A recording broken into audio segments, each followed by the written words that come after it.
Hello, my name is meteorologist Joshua Rivas. I'm a meteorologist at the Suncoast News Network in Sarasota, Florida. And over the past 2 months, since February 2016 until just about now, I've been working on a lot of graphics in the Max system from what is now the weather company.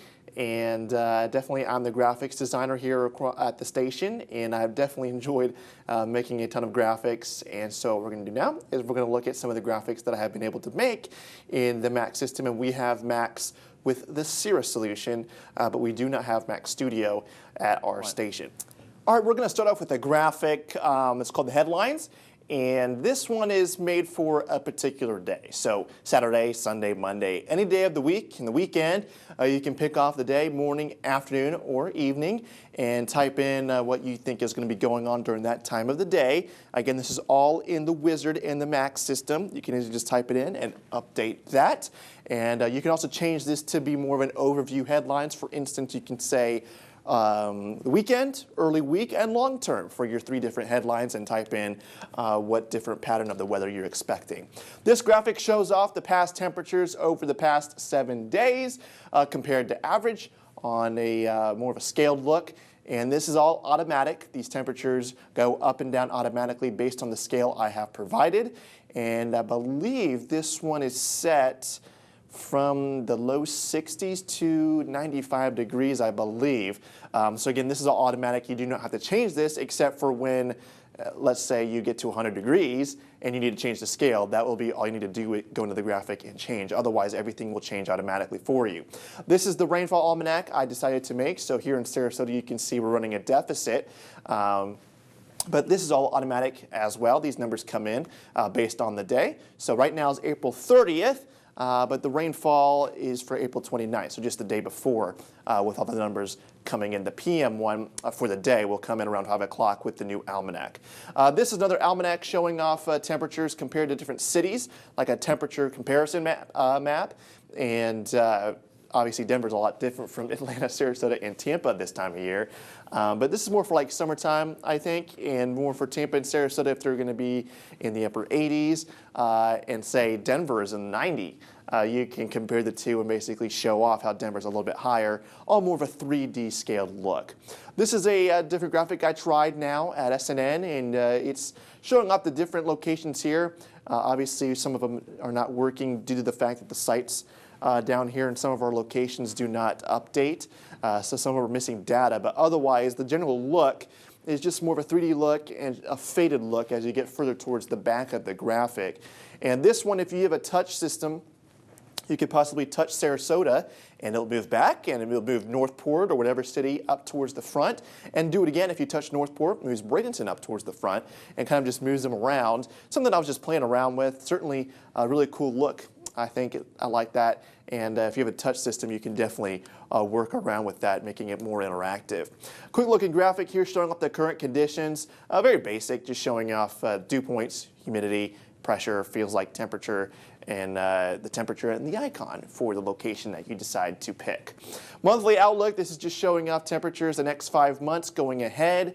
So again, we're just about to end April, so it should say May, June, July, August, September, and it will show off the average high temperature for the month. And you can find that on the National Weather Service site in your climate report or the average report. And then you can just type that in. This is not automatic. This one would have to be manual and drag the cylinder up and down with the temperature to make it look like it's going up and down based on the temperature. Right now, I have it set to 81 degrees. Look at the monthly calendar. This is something I knew I did at SNN. And I think this is mainly for showing off a temperature trend over a long period of time. So for instance, for us right now, we're almost on 21 days straight with temperatures well above normal. We just broke our record yesterday on the 29th. And so this one's more of a trend.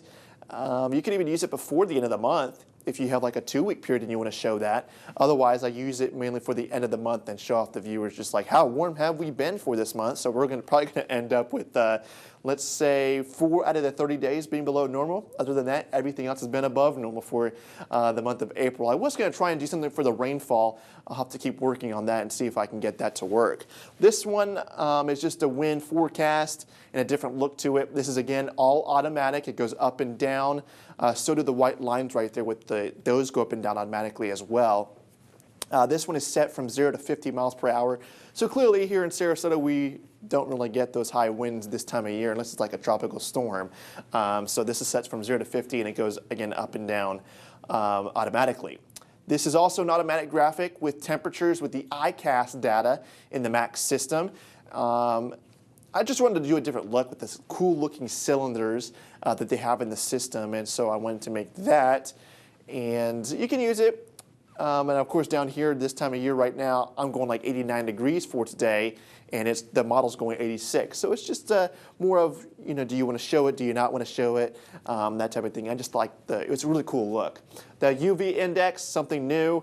I wanted to do it to show it in a different way. I have it on the beach forecast map, but this one I put in more of a 3D look with a cylinder, and then showing off what you can expect. Use sunscreen, limit the time in the sun, and from the Climate Prediction Center you can see the damage time on their site depending upon the UV index. So 15 minutes would be for your very high, and if it's extreme, it's less than 10 minutes for the skin damage if you don't have the sunscreen.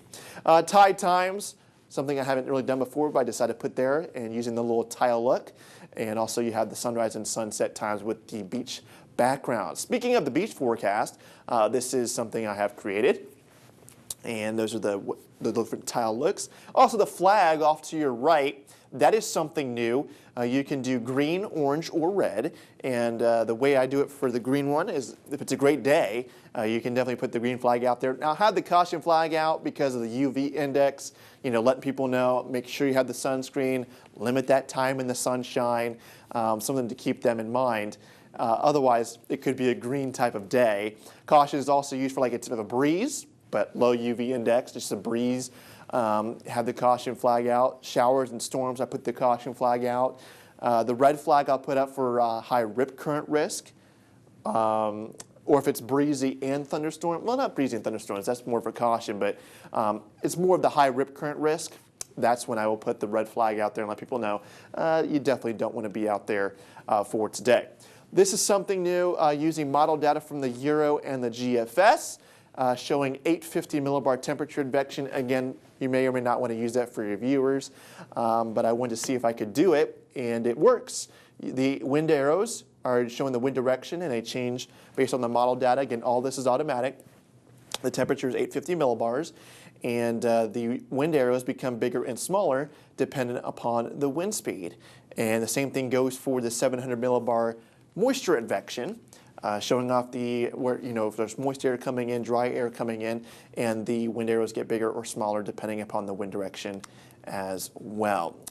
This graphic is showing off temperatures, the past temperatures, and the heat index.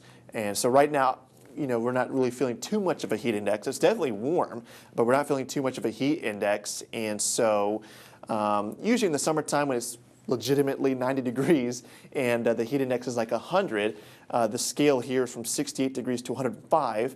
So the red line will be much higher once we get further into the summertime and you actually have a real heat index.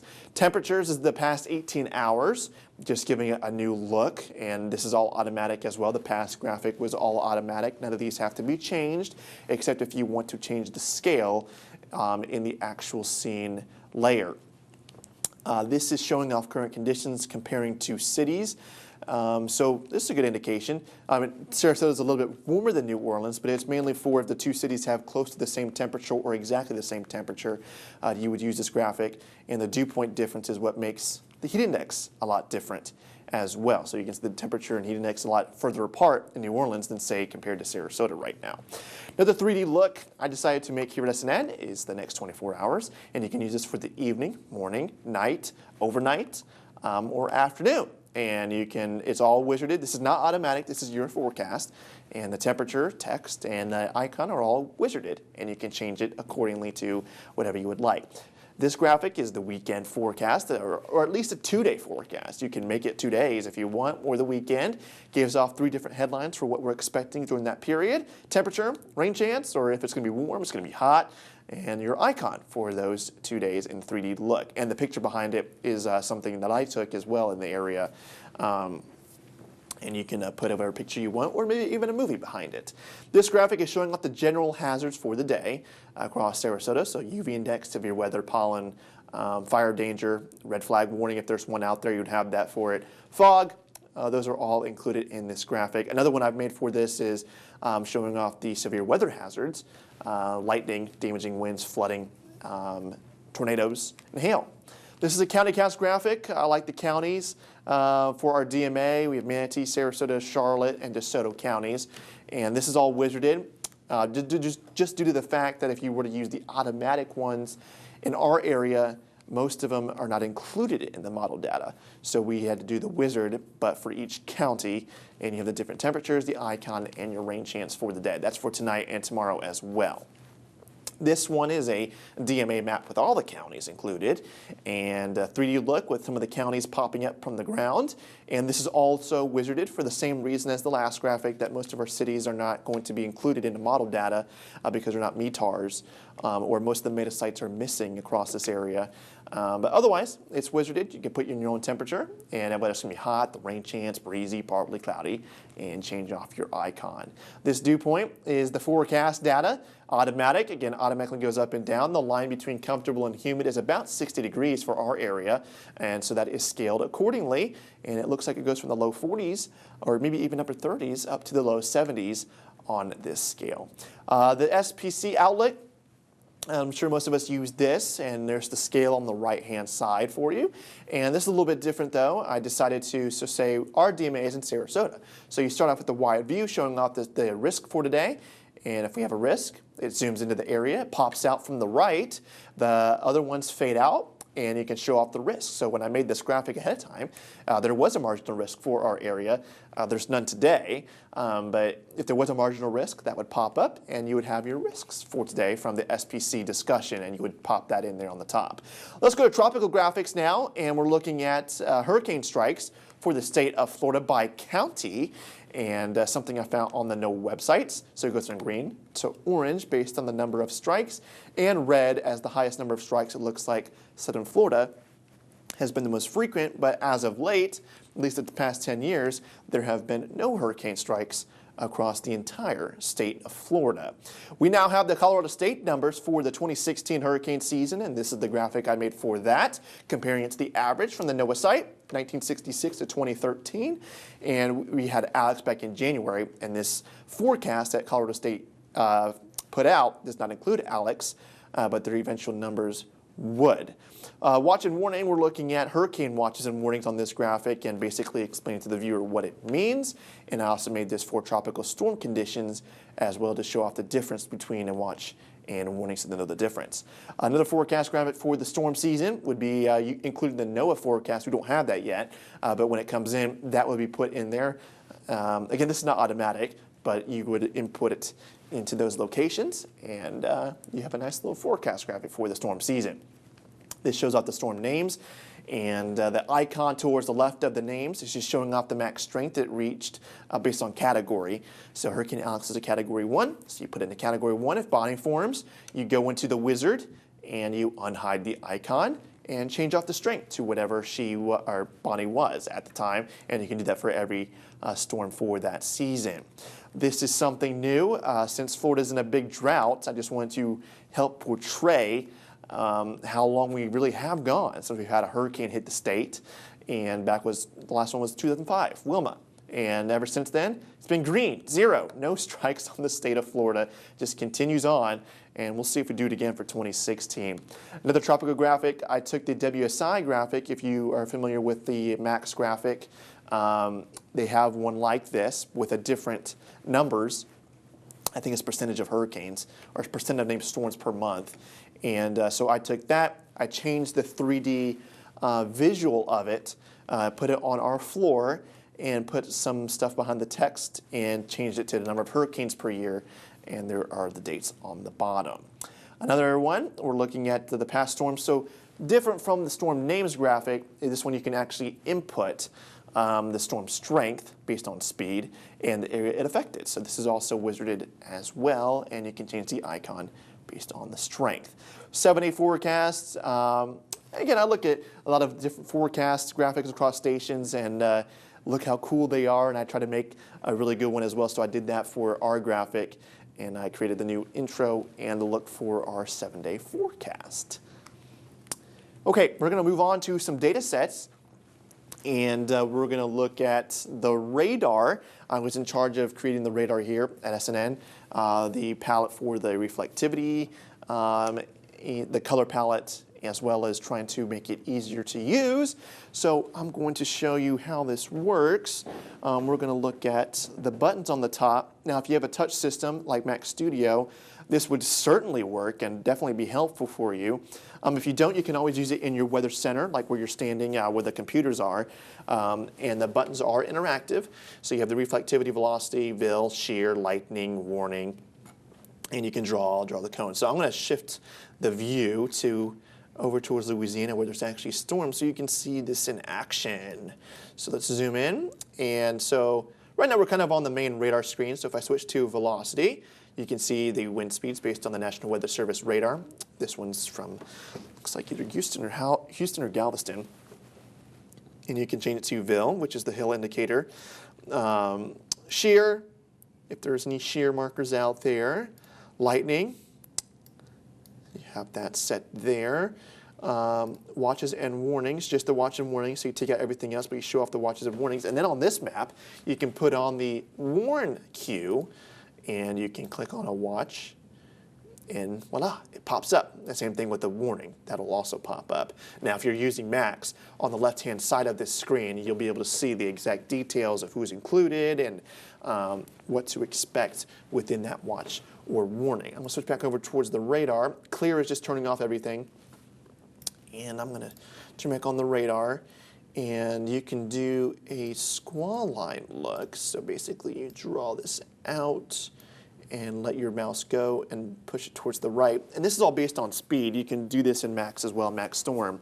And you can change the speed based upon how fast the storms are moving, and you can see who's going to be impacted at what times, and that's something useful there. You can also do it for just a simple cell, so one cell and draw a cone out, but again based on speed, and it shows off locations and times.